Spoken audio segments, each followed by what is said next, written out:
बहुत समय पहले की बात है। एक गांव में एक किसान रहता था। उसका एक बेटा था। उसके बेटे का नाम संजू था। संजू बहुत आलसी था। वो हमेशा घर में रहता या फिर दोस्तों के साथ बाहर घूमने जाता। संजू के पापा हमेशा उसको बोलते कि मेरे साथ खेत में चलो और मेरे काम में मेरी मदद करो, पर संजू हमेशा उनको मना कर देता और कहता अभी मैं छोटा हूं, और साथ में आने को मना कर देता। ऐसा ही चलता रहा।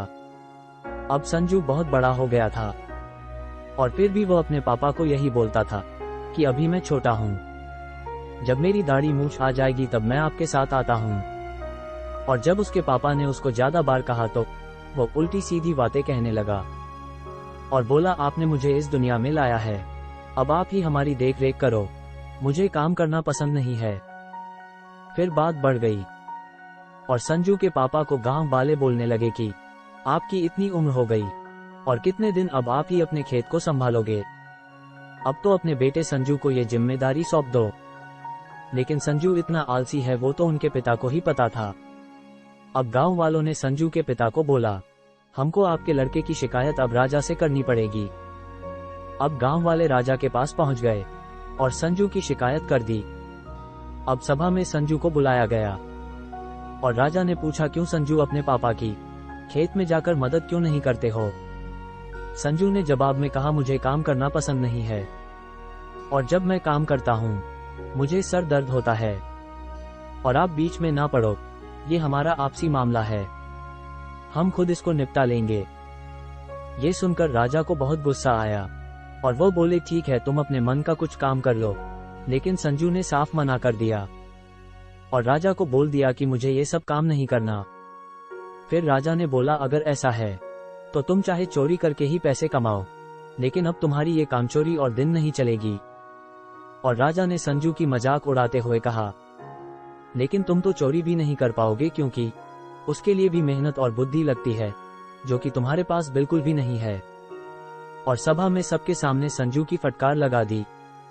संजू का सर शर्म से झुक गया और वह अपने पिता से बोला आज से मैं आपके लिए मर गया और आप मेरे लिए, अब मैं घर वापस नहीं आऊंगा और अब मैं जा रहा हूं।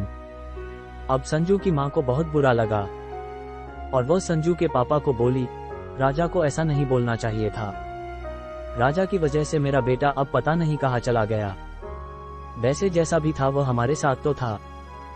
इधर संजू ये सब बोलकर जंगल की ओर चला गया और एक पेड़ पर बैठ गया। कुछ समय बाद उसको भूख लगी, पर उसके पास कुछ खाने को नहीं था। उसने देखा कि एक आदमी पेड़ के नीचे आया और अपने झोले में से बहुत सारे सोने के गहने और हीरे निकालने लगा। और अब संजू सोच रहा था ये कौन है और जंगल में क्या कर रहा है। फिर उसको उस आदमी ने बताया कि वह एक चोर है और लोगों के घर में चोरी करता है और अपना गुजारा करता है। अब संजू को बहुत जोर की भूख लगी थी और वह उस चोर को बोलने लगा मुझे कुछ खाने को दे दो। चोर बोला तुम मेरा साथ दो और हम साथ में चोरी करेंगे। अब संजू अच्छे घर से था, उसने उस चोर को अपने बारे में सारा कुछ बता दिया। अब चोर बोला ठीक है तुम मेरा खाना आज तो खा लो, पर मैं रोज तुमको नहीं खिला सकता, उसके लिए तुमको मेरे साथ रहना पड़ेगा।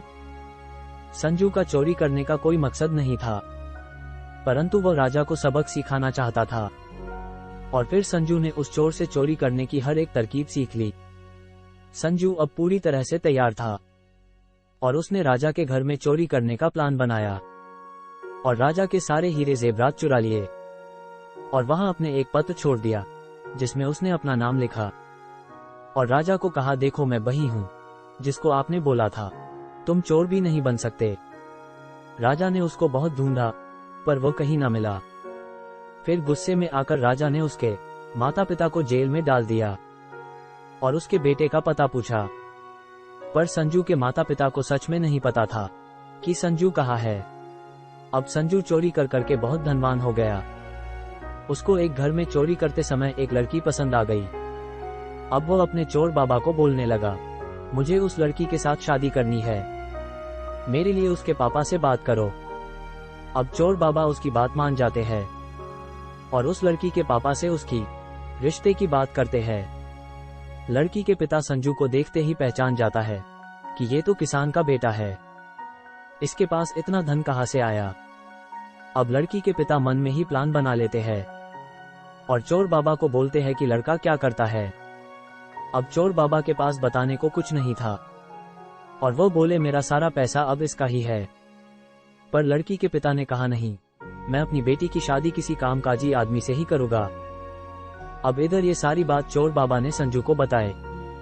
अब संजू पूरी बाजार में काम ढूंढने लगा, पर सभी लोगों ने उसको बोला तुमको काम सीखने में समय लगेगा। किसी ने कहा तुमको 2 साल लगेगा और किसी ने कहा तुमको काम सीखने में 3 साल लग जाएगा। पर संजू को कुछ ऐसा करना था जिससे वो उस लड़की से तुरंत शादी कर पाए। पर उसको ऐसा कोई काम नहीं मिला और वो उस दिन घर वापस आ गया। रात भर संजू सो नहीं पाया और उसको बहुत बुरा लग रहा था।